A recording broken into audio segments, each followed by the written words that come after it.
Segundo colocado na disputa ao governo do estado, o deputado federal Capitão Wagner, do União Brasil, recebeu 1.649.213 votos, ou seja, 31,72% do total de votos válidos, e agora se integra à campanha do presidenciável Jair Bolsonaro. Wagner, que nas eleições de 2016 foi o vereador mais votado da capital e nas eleições de 2020 ostentou também o título de campeão de votos à Assembleia Legislativa, cumprirá, como presidente regional da União Brasil, o papel de um dos líderes da oposição no Ceará. O capitão Wagner está hoje no jornal Alerta Geral, no bate-papo político com os jornalistas Luzenor de Oliveira e Beto Almeida. Jornalista Luzenor de Oliveira, com você. Mais uma vez, bom dia a você, Marcos Furlan, aos nossos ouvintes. Já demos aqui as boas-vindas ao capitão Wagner, deputado federal, que foi candidato ao governo do estado e nesse momento integra a coordenação da campanha do presidente Jair Bolsonaro no segundo turno, na disputa pela reeleição. Capitão Wagner, o senhor vem participando de reuniões tanto em Brasília quanto aqui no Ceará, com os aliados do governo federal, com os aliados do presidente Jair Bolsonaro. E o presidente Bolsonaro tem uma agenda a ser cumprida aqui no Ceará no próximo sábado. Qual é essa agenda? Já está definido o roteiro da visita do presidente Bolsonaro à região metropolitana de Fortaleza? Luziano, a gente deve ter já amanhã, na sexta-feira, a chegada da primeira-dama, que vai participar de 2 eventos aqui no estado de Ceará. Às 17h30, no Hotel Praia Centro, ela reúne mulheres empreendedoras para falar das políticas públicas voltadas para as mulheres do governo Bolsonaro no seu primeiro governo. Mas à noite, um evento religioso que ela vai participar numa igreja na Sapiranga, um evento que deve reunir cerca de 4.000 pessoas também. E na sequência, no sábado, o presidente deve chegar no Ceará por volta de 13 horas, onde vai fazer uma coletiva na base aérea de Fortaleza, e de lá vai seguir para um evento aqui em Fortaleza. Tinham cogitado uma agenda em Canindé, tinham cogitado a agenda em Juazeiro do Norte, mas como no sábado ele deve fazer 3 estados, pela manhã faz o Piauí, à tarde faz o estado de Ceará e à noite faz o Maranhão. Então a agenda ficou apertada, ele vai ficar aqui no estado de Ceará, na capital, provavelmente um evento na periferia de Fortaleza. O Ceará tem 6.800.000 eleitores. No primeiro turno, nós tivemos pelo menos uma abstenção de 1.200.000 votantes. No primeiro turno, o presidente Jair Bolsonaro recebeu 25%, pouco mais de 1.300.000 votos, enquanto o presidenciável Lula recebeu 65% dos votos no Ceará. Nesse segundo turno, capitão Wagner, o que fazer e o que está sendo feito para o presidente Jair Bolsonaro ampliar essa votação aqui no Ceará? Olha, o desafio é nós passarmos os 30% aqui no estado de Ceará.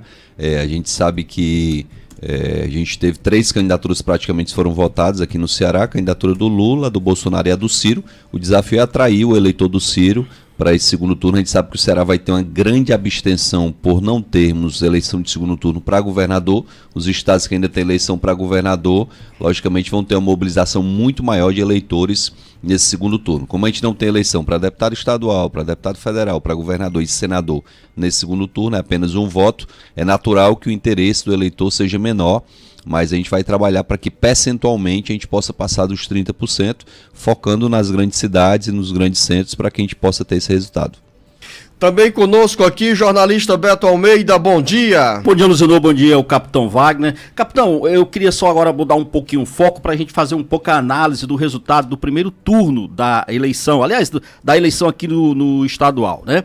E eu pergunto para o senhor o seguinte: esse resultado, em que a eleição aqui no estado foi decidida logo de imediato, estava dentro do que, por exemplo, do tracking, de algumas informações que vocês faziam dentro da campanha, de informações internas, ou isso foi uma surpresa para o capitão também, esse resultado? Beto, foi surpresa até para o vencedor, né? Eu vi a entrevista do governador eleito, ele se surpreendendo com o resultado vitorioso já no primeiro turno.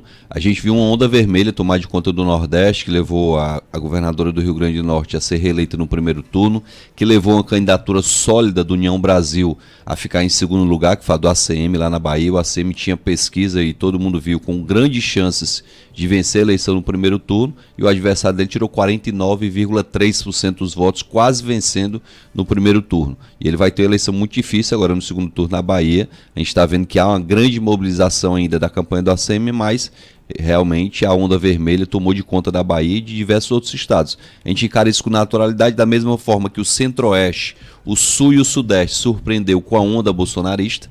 Quem imaginava que o Tarcísio ia ter o resultado que teve em São Paulo? Quem imaginava que o Marcos Pontes seria senador eleito em São Paulo? Quem imaginava que o General Mourão seria o senador eleito lá pelo Rio Grande do Sul? Então, muitas surpresas do Centro-Oeste para baixo com a onda bolsonarista. Já no Nordeste, a onda lulista fortaleceu a candidatura dos seus apadrinhados, né? Pessoas que, como o governador da Bahia, o candidato, aliás, do PT, que estava com a rejeição nas alturas, conseguiu reverter a situação e está com grande chance de vencer a eleição lá na Bahia.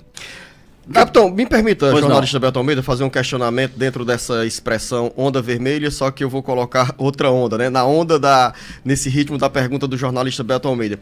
O senhor considera hoje, ao fazer uma reflexão sobre a campanha no primeiro turno, que a desvinculação do seu nome, da sua campanha, com a candidatura de Jair Bolsonaro pode ter influenciado, pode ter sido determinante para esse resultado final no primeiro turno? Ou seja, se o senhor tivesse feito uma campanha vinculada ao presidente Jair Bolsonaro, como cobraram alguns aliados e os militantes, pelo menos nas redes sociais, esse resultado poderia ser diferente, capitão Wagner? Olha, primeiro, Luziano, havia uma questão legal, uma resolução do TSE que impede o candidato que tem uma candidatura a presidente possa pedir voto para outro candidato. Essa questão legal me dá muita tranquilidade para dizer que a minha posição foi a posição mais correta.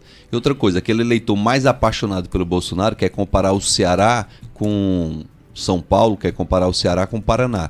A realidade é muito diferente. Pegue o candidato apoiado pelo Bolsonaro na Bahia e veja o resultado dele. Não chegou nem a 10%. O João Roma não chegou a 10% dos votos da Bahia. Pegue o candidato apoiado pelo Bolsonaro lá em Pernambuco, ficou em terceiro lugar.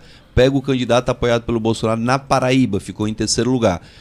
No Piauí, o candidato apoiado pelo Bolsonaro desistiu há 3 dias da eleição porque viu que não tinha viabilidade. Então, comparar o Nordeste com o Sudeste ou com o Sul não tem qualquer lógica. Então, estou convicto de que cumpri o que está previsto na lei, na resolução do TSE, e fiz o meu papel enquanto candidato no primeiro turno. Acredito que o resultado foi satisfatório. Quem imaginava que eu tiraria o dobro do número de votos do Roberto Cláudio, um candidato qualificado, que fez uma grande gestão, 8 anos como prefeito de Fortaleza, deixou um legado aqui, conseguiu fazer seu sucessor, e a gente tirou mais do dobro dos votos do Roberto Cláudio. Quem é que imaginava que a gente tivesse a Camila Cardoso tirando 500 mil votos a mais do que o Roberto Cláudio? Então isso é muito claro para mim. E eu tirei mais votos que o Bolsonaro. Se eu tirei 32% dos votos, o Bolsonaro tirou 25%, o sinal é de que eu tenho mais capacidade de transferir voto para o Bolsonaro do que ele tem capacidade de transferir voto para mim aqui no Ceará. Jornalista Beto Almeida. Então, o senhor tem mandato, então, agora, vamos dizer assim, até o comecinho do ano que vem, termina o mandato no final desse ano agora, a sua mulher, 30 de janeiro, exatamente. Então, ficando sem mandato, como é que o capitão pretende se manter no protagonismo político aqui na história do Ceará? O senhor pretende ocupar algum cargo em âmbito federal, caso Bolsonaro seja eleito presidente da República?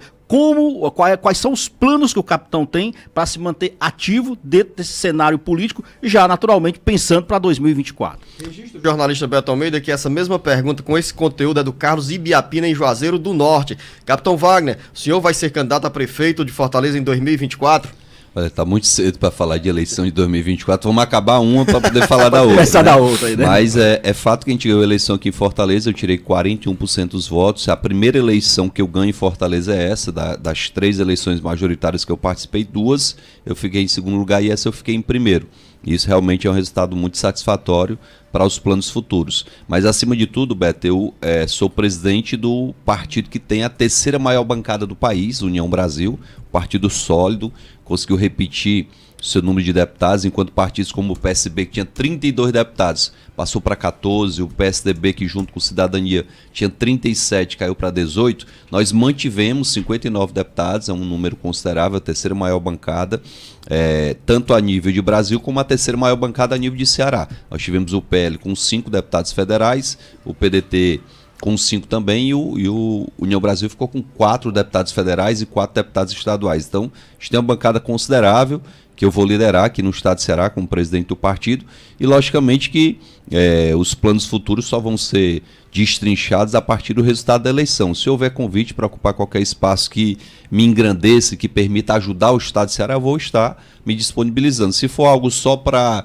me empregar, eu já tenho um emprego de presidente do União Brasil, até brinquei nas redes sociais, que o emprego de motorista da Daiane já está garantido, mas estou muito tranquilo que dá para continuar um trabalho, fortalecendo a União Brasil nas cidades onde a gente já tem prefeitos. Temos nomes que surgem agora com chances de disputar a eleição em 2024 para a prefeitura. Não é uma obsessão minha ser prefeito de Fortaleza, mas se o nome estiver lá na frente bem como está hoje, a gente pode discutir isso. Tem a Camila aí com resultado maravilhoso em Fortaleza, eu tirei 41%, a Camila tirou 39%.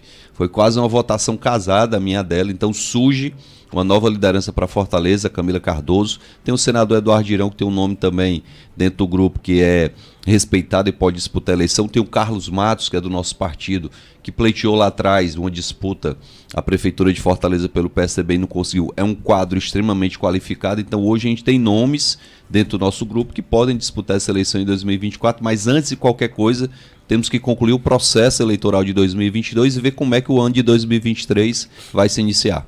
É empresário Expedito Ferreira, no município de Aracati, e o neto, Caetano Neto, que foi candidato a deputado federal, creio que pelo União Brasil, né? Isso. Desejam ao senhor, capitão Wagner, sucesso nessa nova Aproveitar fase para mandar da caminhada. um abraço para o Expedito, tentei ligar para ele, não consegui, só falei com o Caetano Neto, abraçá-lo e agradecê-lo aí pelo carinho. E o senhor fala sobre os preparativos para montar o União Brasil para as eleições de 2024, embora especificamente não tenha declinado que seja pré-candidato à Prefeitura de Fortaleza, mas o Caetano Neto já é um dos nomes aqui para a Prefeitura lá de Aracati. Teve um bom resultado em 2020, né? Se colocou à disposição para ajudar o partido agora em 2022, não era o grande anseio dele ser deputado, mas teve um resultado bom e a gente vai sim ajudar o Caetano lá no Aracati para que ele possa disputar a eleição para prefeito.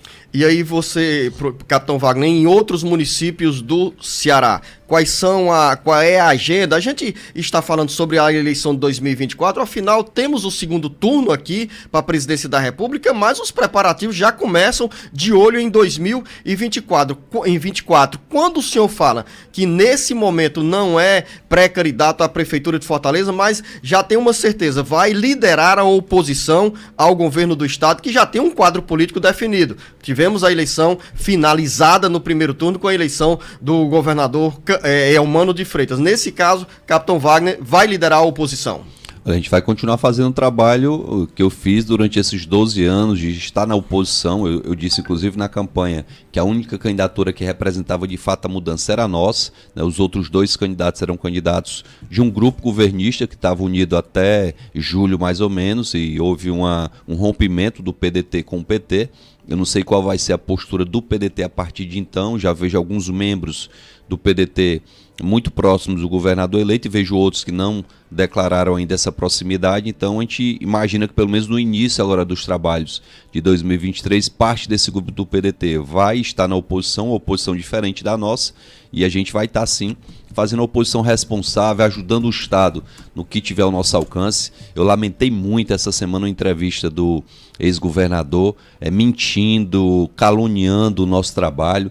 Ele sabe o quanto eu me esforcei para ajudar o Estado de Ceará durante esses 4 anos lá no Congresso Nacional. Não há uma atitude minha que não fosse para enviar recursos para o Estado, para aprovar leis que pudessem beneficiar o Estado de Ceará, e ele fez uma acusação infame e caluniosa de que nós estaremos lá em Brasília prejudicando o Estado de Ceará. É triste porque quem ganhou a eleição era para estar comemorando, era para estar já se preparando para exercer o cargo de senador, era para estar ajudando o governador que foi eleito nessa transição, e não está mentindo para a população simplesmente por conta de um processo eleitoral em que há um grande risco do padrinho político deles perder a eleição a nível nacional. É uma eleição extremamente acirrada. Eu acho que quem ganhar a eleição vai ganhar por cerca de 2 milhões de votos, num país aí que tem mais de 100 milhões de eleitores. A diferença de 2 milhões de votos vai estar em torno de 2%, então há um desespero muito grande. Já contactaram com muitos aliados nossos de primeiro turno para levar para o governo, oferecendo benesses. Então, eu acho lamentável alguém ser eleito senador com um percentual que foi eleito, ex-governador, e ele vir para a imprensa para tentar continuar difamando um adversário que o respeita e sempre o respeitou. Estamos conversando aqui no Jornal Alerta Geral com o deputado federal Capitão Wagner. A gente volta daqui a pouco para outros questionamentos em relação, repito, ao presente e ao futuro do Capitão Wagner na política do Ceará.